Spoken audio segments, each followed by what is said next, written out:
Well, boys, we are back with another video. And it has been a while since I have been able to say that. And unfortunately, that's about it. Video's done, wrapping it up. Because, guys, I haven't been on in a good 4 months with any sort of real effort. But it turns out I haven't really missed that much. Because just like what happens every June, July, August, and September in this great game, if you are not a raider, you are out of things to do. Expansions, just there's a lot of content, but if your goal is hunter achievements and collectibles and trying to solo things that other people need a box for, usually by about August, July, you're done. And for me, I was fortunate enough to wrap everything up right before I got hurt. And time has moved on. It's been 4 months since the surgery. I've been diligent about my rehab. I'm able to sit at the desk now, with not any real interruptions because of the pain. I can reach out, use the keyboard, use the mouse, no problem. I mean, boys, I had my first hockey scrimmage about a week ago, so obviously I'm back. Things are good. There's still some pain, but I'm not the type of person that if someone tells me rehab is going to take 9 months, I just think to myself, that's for somebody who's not motivated. That's for somebody that's not willing to put in the effort. And so I told myself it'd be a lot faster than that. The first time I visited with my surgeon, he had to double check, because they don't really know you. They do a lot of these, every week. He had to double check because he was like, wait, you had a complete 100% tear of all 4 tendons off your rotator cuff. You shouldn't be able to lift your arm. But I was giving him a high five. So I guess the last thing I'll say about that is if you guys get into a position yourself where you get injured, you hurt your knee, you hurt your shoulder, whatever, and maybe you're feeling a little down because somebody tells you it's going to take a year before you're back, don't believe it. Work hard. You'll push through it. So, boys, I've been trying to think of a reason to make this video because I want to say thank you, first and foremost, to everybody that sent me emails. The few times I was able to log on to the game, or I wanted to log on to the game, I'd get on and, I'd get a couple tells here and there, just, how are you feeling? How's the surgery?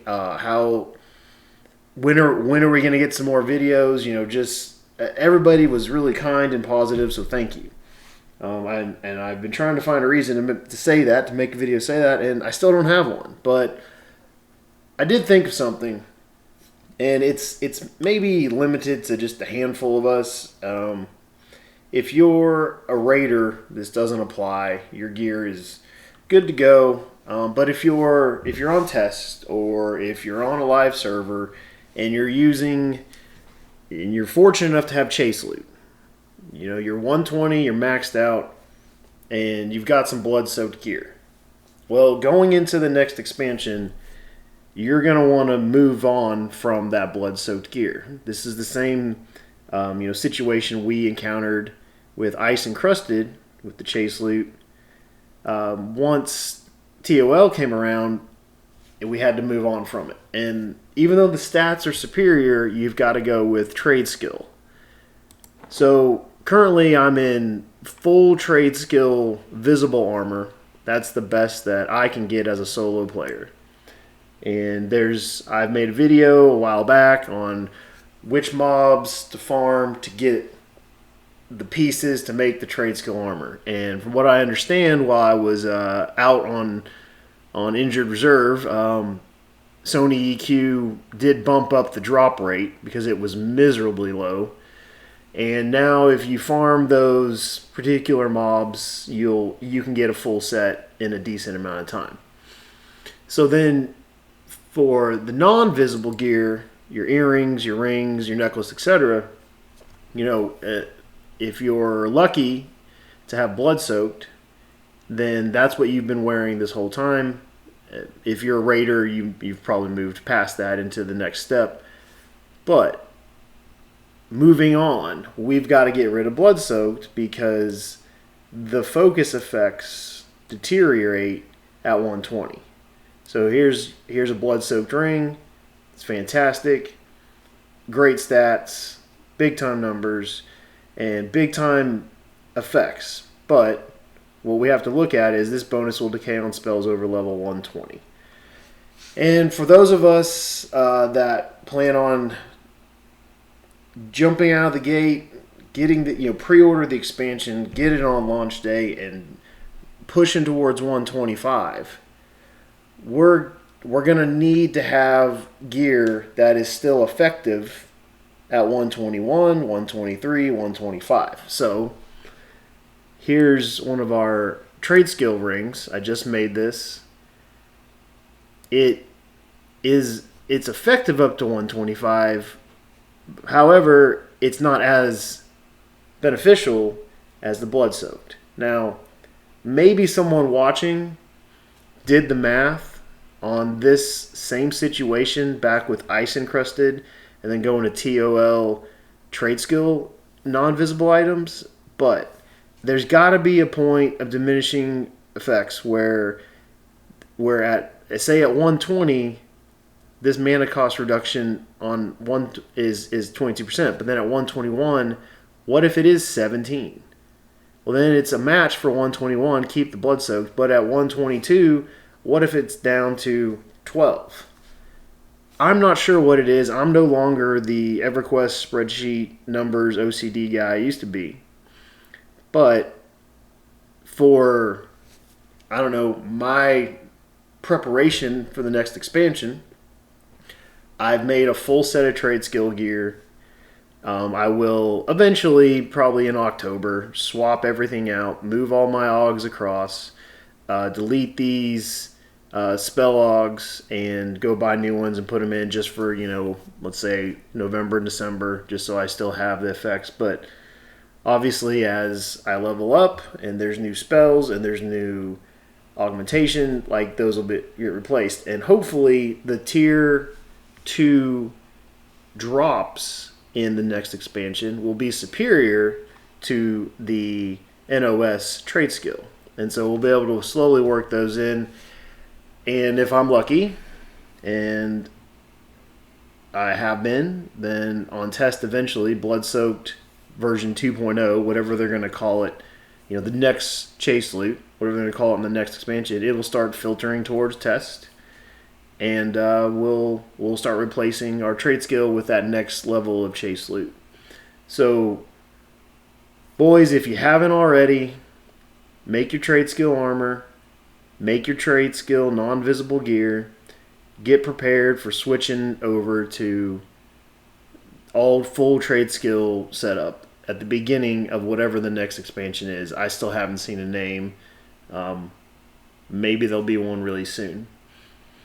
The only other thing I'd like to kind of throw out at you before I end this video, and this is going to be pretty limited to test players again, but it could be you too on live. So, as things have progressed, with Daybreak, they have really kind of directed the player away from the old school EverQuest grind out mobs to earn experience to level up. And the more current version of EverQuest is, and you can still grind, but it is to get into groups and do missions and progress through the expansion, and they're huge chunks of XP that should push you through what today's player are calling like hell levels, or real just challenging, because when you do grind, it just takes forever. I personally, because of one, my history in the game, and then two, my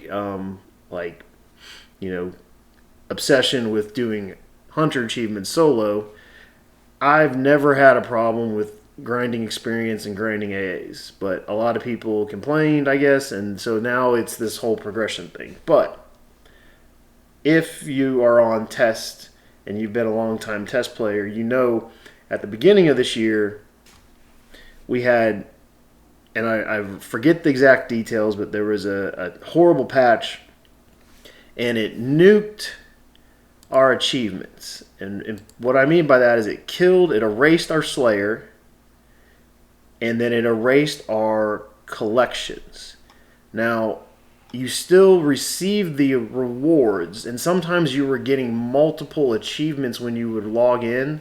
So I'd have to go and delete the collections bag that I was getting as a reward that I already had, and then claim a new one and put it back in my inventory and reload it back up.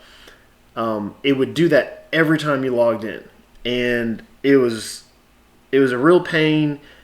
It eventually got patched, but then they never corrected our collections. Our collections were erased. If you go back to my very last video on my Night of Shadows, at the very end I got the 100 achievement, and then I said, "Oh wait, hold on, boys. Let me click my collection, my last one. I've got it." Well, here's where it stands today. 0. It was completely erased, and it did that at this patch for every expansion, and I think it starts at Reign of Fear. Yeah. So what I've been doing, and I'm putting a heavy focus on, is I've been running Overseer to get collection item dispensers. I've got about 300 of them banked. I've already used a couple hundred, and you all need to be doing this as well. If you're on live and you haven't really been working on your collections, start banking your Overseer collection item dispensers, because for each one of these that you do, it's a 2% reward. So 50 of them gives you a level.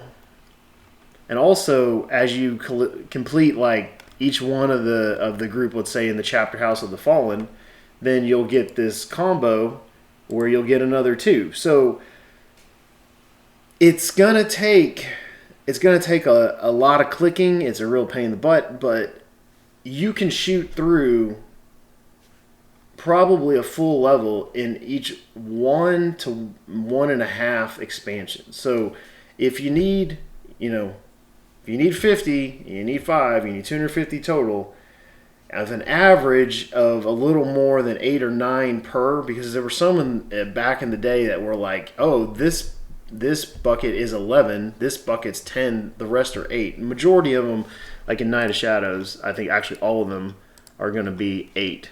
So prep yourself like I did here in Shard. I keep picking one. That's fine. Shard's Landing. I did 7, so I left this 1. So then I'll just have to go through the menu, find Reign of Fear, Collections, Shard's Landing, Chains, find Vibrant Leaves, click it, 2%. So prep yourself in that way for the expansion. So you'll be able to, knock out leveling easy along with, your hunter work that you'll be doing, along with your mission progressions, along with whatever else you do that you enjoy to do at the beginning of expansions. I personally want to push up to 125, get my max spells, get my DPS going, and go kill some names. So, boys, that's the video right there. I wish there was something I could share with you guys. It's just, this is a dead time of year. It's like this every year. I guess last year at this time I was fortunate because in TOL there was a major roadblock getting into Bloodfalls. With Night of Shadows, really wasn't that big a deal to get into the end zones. It just wasn't that hard. So last year at around this time, I was fortunate enough to get access, and if I remember the way it worked was I got ported in, I bound myself in Blood Falls, and I was just, thrown to get out. It was, and then it gave me a bucket of videos for you guys to finally finish out the expansion, in the summer. And then you go September, October, November. Well, on test server, usually the expansion comes out in the middle to end of December, and we start back up again. But this year, I mean, I don't remember exactly. I want to say it was February. I had wrapped everything up. I know for sure it was before I got hurt, and that was in March, and surgery was in April. So sometime around then, I wrapped everything up, and content just kept being released because there's just too much. You can't put it all out at once. But since then, I've really hardly logged in. But I did, like I said in the beginning of this, I wanted to make a video to say thank you. This is about all the content you're going to get from me until we get some news on the expansion. But that's where we're at, boys. Get ready. I know it seems like 3-4 months away, but it'll be here before you know it. And the last thing you want to do is, get rusty, get behind on your equipment, forget your burn rotations, and the next X pack comes out and you're not ready. So that's the video, boys. Nothing that really will help you, but it'll at least remind you, hey, there's some things to do to get ready. And that's about it. Hope you guys are having a great summer. I'll see you all in the next video.